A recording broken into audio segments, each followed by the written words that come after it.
Flight Boss, bitch. You know, for sure. You're not listening to the Mind of an Taurus Moon. Flight Boss, the Archangel Uriel. And I'm here to carry out God duties and motherfucking responsibilities. And right now, I want to talk about motherfucking, what I want to talk about? I want to talk about the new moon. Let's talk about the new moon being in motherfucking Taurus. Now, the new moon, that means shit. The moon is motherfucking brand new, brand refreshed. Just took a motherfucking bath. Just got out, finna get motherfucking dressed. Oh, yeah. And she's acting brand motherfucking new. Motherfucking the moon, she's acting brand motherfucking new. And guess what energy she acting brand new in? In this motherfucking reality. And it's fixated. So we talking about new moon in Taurus right now. So with a new moon being in Taurus, what is Taurus? Taurus is being fixated on its own way of thinking and being practical. And right now the moon is in that world. So she's showing off her new clothes, she's showing off her new spats, but she wanted to be seen. She wanted to be felt. She wanted to show it. She wanted to make it real. So right now connections and emotions and family and connectiveness on a broad level is being felt right now. On an emotional level, on a vibrational level. That's what's being felt. So you know material. So think about it like this.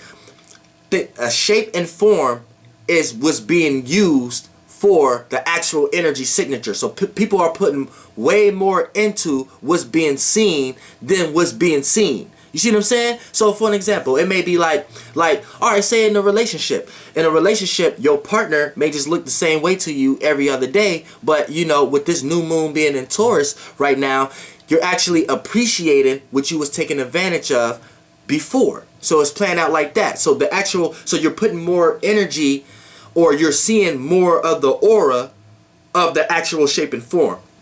So you have two sides to this. You have people who are lost in the material. So they put all their spirituality into the shape and form itself. Then you have a person that's not lost into the physical. They already had a sense of this, but now they just appreciate that more, that much more, and want to express that. They want to express, okay, I never care about what's actually the shape and form or the physicality or the material, what's actually going on right now, but I always care about the feelings and emotions or the vibration, but I care that much more now. You know what I'm saying? To the point that you actually want to go get a physical representation to show your appreciation. So you know what I'm saying? It's always going to be filtered around that.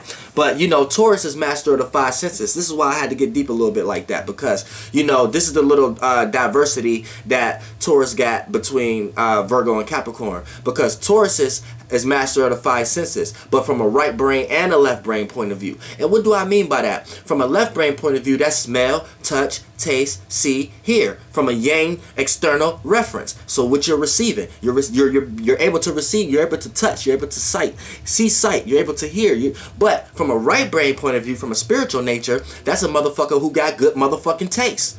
And they ain't gotta be motherfucking eating. They can go pick out some snazzy ass fucking clothes or furniture or whatever fucking shit. Your new bag case, suitcase, and all kind of motherfucking shit. This is with the new purses. That's good taste. When Taurus has got that. Now, even when you talk about smell, they smell when something's funny. They smell when the rock is cooking. I think fucking the rock is a Taurus. He smell when something is up. He smell what the rock is fucking. I could be wrong about that though, but he might not be a Taurus. But for the most part, they smell when something's funny. That's a spiritual smelling. You're not smelling anything. You just sense when some bullshit going on. You see what I'm saying? Motherfuckers could hear good. They got good hearing. Now, we ain't talking about the yang realm. Like I said, from a right brain point of view, too. They can hear good. So, Tauruses know how to skip past all the fast talking. They know how to go straight to what meant. Which the words that meant something through all that fast talking, and they know what the fuck you meant. You see what I'm saying? So all that fast talking ain't gonna get across no goddamn Taurus. Also, you see what I'm saying? And good sight. You know what I'm saying? They can see well. They like good. They like to feel. They like to touch things, and then they can feel you. They can do things for you that make you feel it. You know what I'm saying? Whether they did it with a material or not. But it goes on both levels. So when we talk about the new moon being here, this is where she like to be at. This is the moon. She like to show herself off. And, you know, showing herself, what is herself? Herself is emotion. So say your body is your lungs, your ankles and shit like that. The moon, her body is the emotions. Feelings, you know what I'm saying, vibration, connectiveness. So this is what you want to show off right now. So this is the energy we are at right now. This is the new moon, and the moon is going to get ready to start waxing again. So you're going to have to get off your ass, you know what I'm saying, and start putting into play what your ass was just sitting back and observing and sitting back, because you know, even for people who deal with a lot of illnesses like me and things of that nature, when the moon is waning, this is like a downtime for us. Also, it brings us down. Also, you know what I'm saying? So it's important for people who got sick, who are sick and things of that nature, to put in as much action as possible when the moon is waxing, because you end up being down anyway when the moon is waning. So when you down and sick, it's almost like you got shot and then it rains outside and shit like that, or you got a cold and it's nighttime. When it comes down for people who got illnesses or like kidney problems or things of that nature, and when the moon is waning, it's almost, the sickness is almost, you don't have nothing else to do but to sit back and imagine and things of that nature anyway. So and people who got cancer or things of that nature. But other than that, just for everybody, when the moon is waning, that's the time for you to, you know, imagine and have all these broad prospects, but don't put them too much into action. Don't need to be telling everybody goddamn body your goddamn business. You can do that when the moon is waxing, because that's the time to put it in action. That's the time to start planting seeds. And we plant seeds from a high to a low level. On a high level, we be planting motherfucking seeds based upon communicating our thoughts and shit like that. Speaking that shit into existence. Then planting from a lower level is us acting on it. Then on a lower level than that, us having sex. But when we're having sex, these type of things being on our minds. And then it's an even lower level than that, us, you know what I'm saying, meditating on these things, and sitting and stabilized in one specific spot with no movement, no redness, no red shift, no transformation. You know what I'm saying? So that goes deep when we talk about putting the shit out and receiving it. But when we talk about receiving, as far as the waning time, pushing out is the waxing time. So we're in the period. We're in the last few hours of the waning period, where, you know what I'm saying, the moon going to start waxing again, where it start to need to eat. You know what I'm saying? Because it's real transparent, and that's what y'all really not understanding. Like, the moon is if anything, the moon is the individual soul. It is the spirit of this being that we are in. And it's transparent. And the only reason we are able to see it, we're just seeing the energy that is containing. You know what I'm saying? We're not actually seeing the movement of it. The movement of it. Like, what you think is the moon, you're just seeing a spot of lights interacting in a certain way. And it's almost like a rainbow. Like, you see how, like, what is a rainbow? A rainbow is when elements get caught in the raindrop. Like, light get caught. Like, light, certain things from the light spectrum get caught in the raindrop, right? So that's what, like, the moon is. The moon is like a soul. It's like a spirit, right? So you can't see that. So what you see as the actual moon is when this thing is crossing, you're seeing the lights of everything else interact. So you're seeing like a reflection. It's like a reflector. It's a transparent satellite. It's almost like they want to say it's hollow and things of that nature, but it's not that. It's just, this is why when you see the moon covering the sun, it's almost like it look like it's the same size as the sun. Also, see, what the moon really is like, it's just darkness. But it's a spirit in the spirit realm. So this is where you get the concept of the nodes. See, the nodes is just areas of space. We know the space matters more than the vehicles that's in the space, than the shapes and forms and the stars and the lights and the gases that's in the you that's in the space. See, so the spirit is in the space realm, in the astral realm, creating space and creating the rainbow waters for things to take the shape and form in that space. Then spirits take the bodies of those shape and forms and able to live out that experience in that realm of reality. Get it? So when we talk about the moon, that's what the moon is. So the position of, like, say for an example, all of us together share a certain vibration in general, because we all have an individual soul from this overall soul that we are in, right? So that energy penetrates in a certain space. So it's migrated in a certain space. But since it's the spirit, you can't see that space. So now the overall spirit of all of our spirits connected together, as that travel as a whole, it's an unseen travel. So that unseen travel in this realm becomes our nodes. Now in this travel, there's certain positions based upon this energy signature being close to the physical form of the sun. right? So when the sun goes into a certain position, right, we're able to see the transparency or the reflection of all the lights and in the migration of all of our energies together, which is all of our vibrations, all individual souls we share together. For an example, I know you, I don't know you, but I'm not just going to walk into you into an owl. I'm aware that you're there, so I'm going to walk around. I don't have to say hi to you. I don't have to know you, but I'm going to walk around. So that means I'm aware of your awareness. That's our souls being connected, right? But everybody in this realm, soul is connected and is migrating in one specific area, which is the overall soul, the oversoul. This is where you get the concept of oversoul from. So we're all living offsprings of that oversoul, right? Now the oversoul is, like I said, this is the astral realm. It's unseen. It's unseen. This is the spirit realm. So it's traveling in this realm because it's in a body. It's controlling, it's the shapeless and formless of the body that we are in, right? Which is this solar system. This is why the moon cycle is indifferent than anything else. And this is why it's similar to Saturn, and Saturn is one of the first physical forms. That's another video though. But look, once it's traveling and it's creating the rotation and the movement of what the physical representations we do see, the organs, the stars we do see. You see what I'm saying? Now, when you could call it the nodes, when it travel to certain locations, we see the transparency and we see the lights and the reflections. So and that becomes what we see as what we think is the moon or a satellite, a Earth satellite. But all planets and stars have satellites, have their own soul. This is why when you hear things like Mars having 2 satellites, 2 moons, right? So think about your Mars. Your Mars is correlated with around the gut area and moving and translation, right? So when you get into your passions, intent, willpower, motivation, you got your own motivation, right? But whatever you're motivated to do takes a life of its own. You see, you can't say that with the moon, who you are, not even with the sun and the ascendant. But you can say that with Mars. You can say that with Venus. You know what I'm saying? You could love and appreciate and value a drug all day, but that drug got a life of its own. You can't say that with moon. You can't say that with sun. See, because of their energies. The moon is how you react, how you respond to the world you are in, who you are.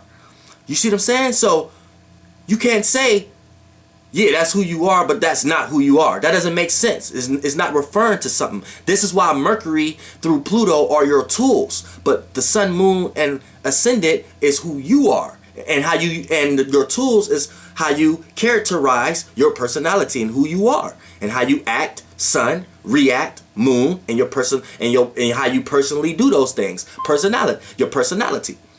You see what I'm saying? So when we talk about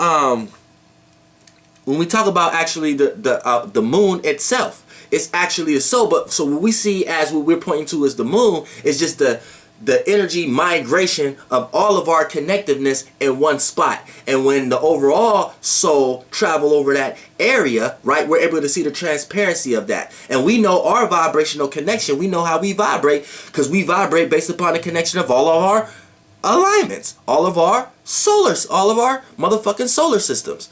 You got a solar system, I got one, and that helped correlate our emotions and feelings and things of that nature. So how I resonate with my inner world is my natal chart. How you resonate with your inner world is your natal chart. Then we relate to each other. That connects in the astral realm. Now that's still unseen, but that goes to what we're connected to in general, the overall soul. Now that is a space. It's controlling the space and the shapes and forms in that space. And it would take those forms and those lights in that space. So as it's traveling within the overall body we in, right, once the lights interact and shake and this, that, and third, us as lesser lives are able to see the reflection of our own soul, which is the moon. This is why the moon is more you can see it, what you think you're seeing it, but it's not seeing. It's that the veil is being lifted at night.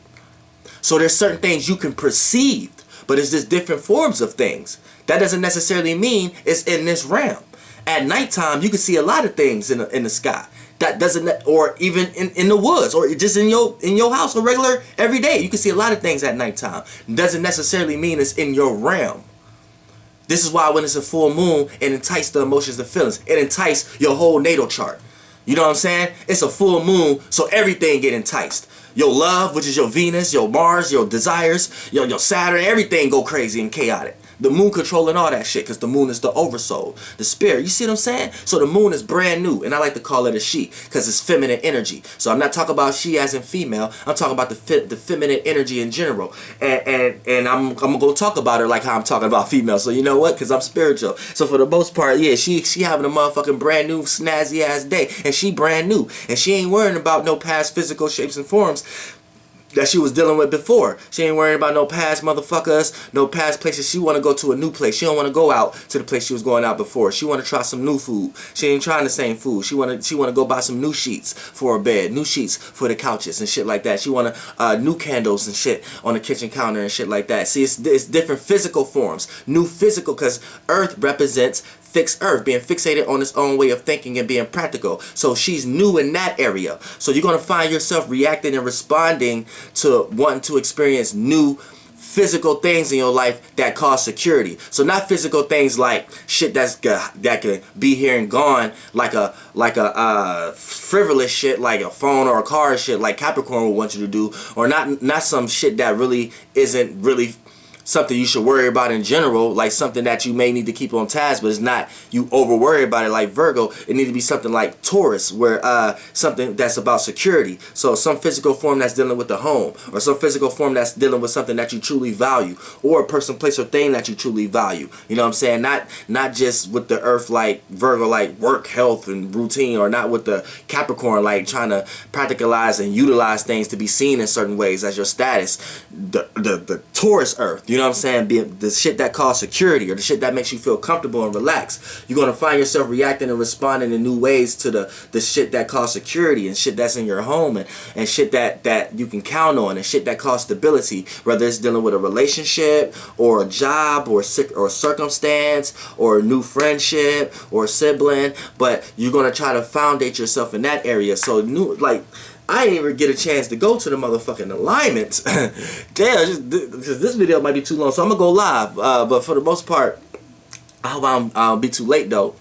But for the most part, you know, yeah, it's putting out a lot of newness energy in that area of life, and it needs to be felt. So that inner yin realm connectiveness, that the moon that she be feeling when it comes to the emotions, the feelings, the need for connectiveness, the need for family, the need for vibration, the need for the need for putting this piece here and putting this piece here in order for me to feel comfortable and not feel unstable or unbalanced and stuff like that. All that energy is being put out, and like I said, it's exalted too. So it can overexhaust itself in that energy. She can overexhaust herself into being too comfortable, being too connecting, and wanting to have a material to show as a representation to connect to. You see what I'm saying? So be aware of that too, because she can make you feel, especially if you got a lot of earth energy in you, or especially Taurus or even Libra. She, which is the moon, new moon in Taurus, can make you feel like, or make you feel obligated to do something in the physical realm, or go buy something material in order to represent what you want to connect to, whether that was a person, place, or thing you wanted to connect to. And you have to remind yourself that everybody alignment is different. You have to treat everybody separately. So if this person all fire or all water, they really don't care about the material. So a person who all water, a person who all fire, and then you earth, and then you letting this energy take over you with this exaltation moon being here, then you're going to make the fire and water person look at you like, oh, this person is doing this because of something, or they up to something. See, a fire sign going to look at a person's alternative motive. A water sign going to try to connect with it. You see what I'm saying? And it's going to be hard for them to do that. So the air sign may be a little bit better. The water sign may have to create the sextile energy or the opposition energy for it to be a balance, to come together. The air sign gonna understand, but it may cause friction due to the ways of thinking about how that was done in general. The air sign may have did the same thing, just in another way. You know what I'm saying? Because they all still left brain. And then the fire sign just thinks something is up and may not even care about that shit in general. But for the most part, you know, you have to keep that in mind. It's a new energy. There's another planet going in Taurus also. If I'm not mistaken, it might be Uranus. Uranus is on his last deathbed. Hold on, let me see.